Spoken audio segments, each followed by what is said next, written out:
Are you ready to uncover the shocking link between EDM and the global economy? Let's dive in. Picture this. You're at an EDM festival, the bass drops and the crowd goes wild. But what if I told you that those epic bass drops might be shaking up more than just the dance floor? Studies show that electronic dance music festivals like Tomorrowland and EDC inject millions into local economies. Digital consumption of EDM is soaring, driving up music sales and streaming revenue. And get this, the excitement from those heart-thumping bass lines. It might actually influence consumer spending. More merch, more tickets, more downloads. While we can't say bass drops directly cause economic booms, they're definitely part of the bigger picture. So next time you feel that drop, remember, it's not just music, it's an economic force. Hit that like button if you're ready to shake up some more surprising facts.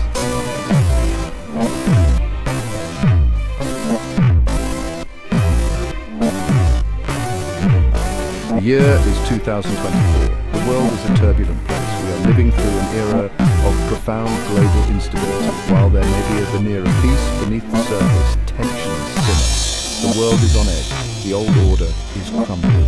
New powers are rising. The rivalry between the United States and China continues to deepen, casting a long shadow over global affairs. The war in Ukraine has shattered Europe's sense of security and has had a ripple effect across the globe. From the Middle East to Africa, conflicts rage on, fueled by poverty, inequality and political instability. The global economy is struggling to recover from the COVID-19 pandemic and the war in Ukraine.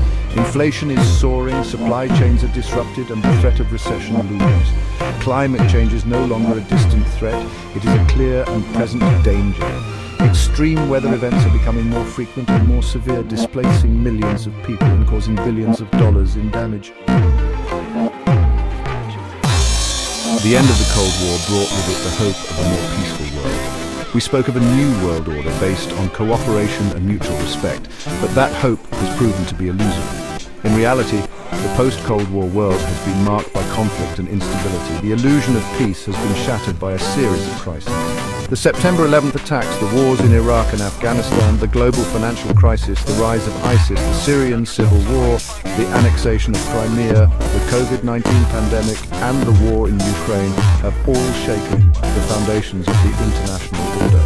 The rules-based international order, painstakingly built over decades, is under threat. The norms and institutions that have governed international relations for generations are being challenged. The United Nations is gridlocked. International law is flouted. The world is entering a new era of geopolitical competition.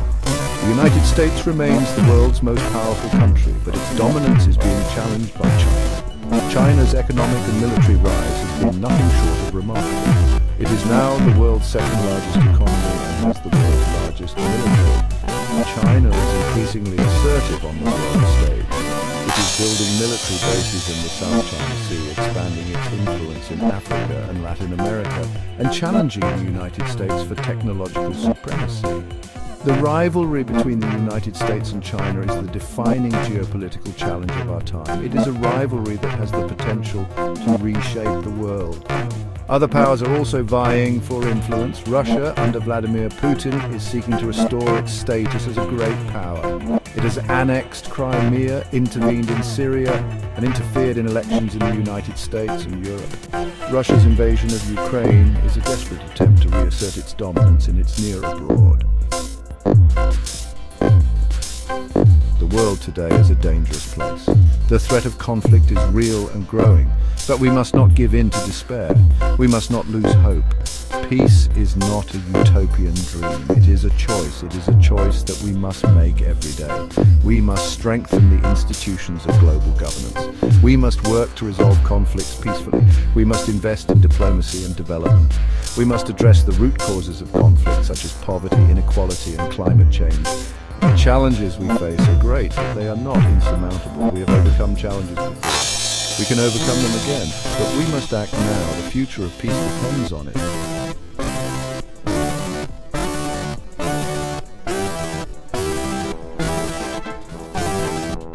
Friends, citizens, Earthlings, let's talk 2025. Things are tense.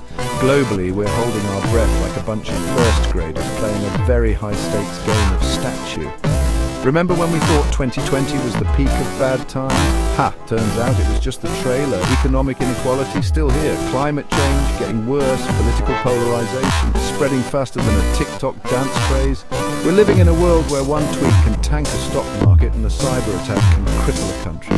It's enough to make you want to crawl under a weighted blanket and never come out. But fear not, my friends, because that's what they want. We need to stay informed, engaged, and maybe slightly caffeinated. Because the world is a powder keg right now and refuses lit. Buckle up, buttercup. It's going to be a bumpy ride. Alright, let's pinpoint some potential trouble spots on our giant spinning globe, shall we? First up, Asia. The South China Sea is basically a giant game of geopolitical chicken, with everyone flexing their naval muscles. One wrong move and things could escalate faster than a Taylor Swift ticket sale. Then there's the Middle East. It's like a never-ending episode of As the World Turns, but with more oil and fewer soap operas. Iran and Israel are still locked in a tense standoff, and the Syrian civil war continues to be a humanitarian catastrophe. And let's not forget about Eastern Europe. The situation in Ukraine remains volatile, and the relationship between Russia and the West is about as warm and fuzzy as the Putin family floating. Look, I'm not saying these places are guaranteed to explode, but they're definitely worth keeping an eye on, like a toddler who's just discovered the joys of permanent markets. Remember when war meant tanks and trenches? Those days are gone, baby. Gone. Today's battlefield is digital and the weapons are invisible. We're talking cyber attacks that can shut down power grids, disrupt elections, and even crash your Roomba. Artificial intelligence is another game changer. Imagine drones making life or death decisions on the battlefield, or autonomous weapons systems that can launch attacks without human intervention. It's like something out of a Terminator movie, but with less Arnold Schwarzenegger and more existential dread. And then there's the whole misinformation war. Social media has become a breeding ground for propaganda and fake news, making it harder than ever to separate fact from fiction. It's like trying to find a reliable source of news in a sea of clickbait and conspiracy theories. The future of warfare is scary, folks, but like a bad haircut, it's something we're just going to have to deal with.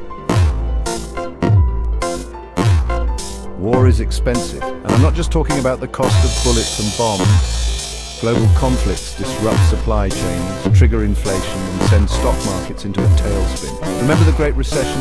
Yeah, that was fun. In today's interconnected world, an economic shockwave in one region can quickly ripple across the globe. A trade war between the US and China, for example, could send shockwaves through the global economy, leading to job losses, higher prices, and a whole lot of economic uncertainty. And let's not forget about the human cost.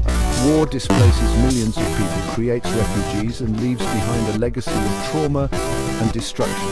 It's like that time you tried to make DIY furniture from IKEA messy, frustrating, and ultimately soul-crushing. So, yeah, war is bad for business. And by business, I mean the entire planet. We need to find a better way to resolve